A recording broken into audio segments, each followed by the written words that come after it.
എതിർക്കും. സ്ത്രീകളെയും പെൺകുട്ടികളെയും ബഹുമാനിക്കാൻ ഞങ്ങൾ കുട്ടികളെ പഠിപ്പിക്കുകയും അവരുടെ അവകാശങ്ങൾക്കായി പരമാവധി ഗ്രൂപ്പിലെ അംഗങ്ങൾ തമ്മിൽ ആലോചിക്കാം. ആലോചിച്ചതിന് ശേഷം മറുപടി പറയണം. ശരിയായ ഉത്തരമാണ് എങ്കിൽ 10 പോയിന്റ് ആണ്. ഇനി ശരിയായ ഉത്തരം പറയാൻ കഴിഞ്ഞില്ലെങ്കിൽ നമ്മൾ അടുത്ത ഗ്രൂപ്പിലേക്ക് വിടും. നമ്പർ 3 യോടുള്ള ചോദ്യമാണ്. ശ്രദ്ധിക്കണം, നേരത്തെ ചോദിച്ചതുപോലെയുള്ള ഒരു ചോദ്യമാണ്.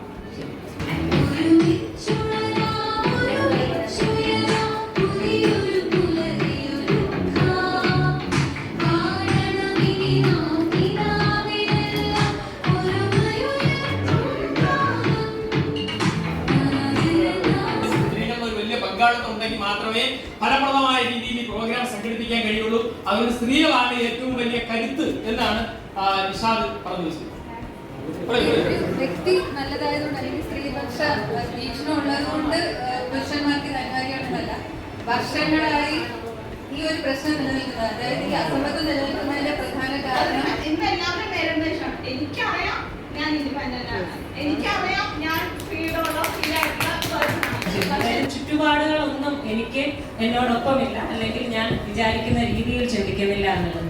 ഈ ചുറ്റുപാടുകൾ എന്ന് പറയുന്നത് ശരിക്കും നല്ല ജനറലൈസ് ചെയ്ത് പുരുഷന്മാരെയാണ് മുനീറ ഉൾപ്പെടെയുള്ള എല്ലാവരും ഉദ്ദേശിച്ചത്. മനസ്സിലാണ്. ഇപ്പൊ ഇവിടെ തന്നെ ഇരിക്കുന്ന എത്ര സ്ത്രീകൾക്ക് മനസ്സിലുണ്ട് എനിക്ക് എന്റെ അവകാശങ്ങളുണ്ട്, അല്ലെങ്കിൽ വീട്ടിൽ പോയി കഴിഞ്ഞാൽ ജോലി ചെയ്യുന്നത് ഞാൻ മാത്രമല്ല, ഞാൻ എന്റെ ഹസ്ബൻഡും കൂടെയാണ് വീട്ടിലെ എല്ലാ ഉത്തരവാദിത്തങ്ങളും എടുക്കേണ്ടത്.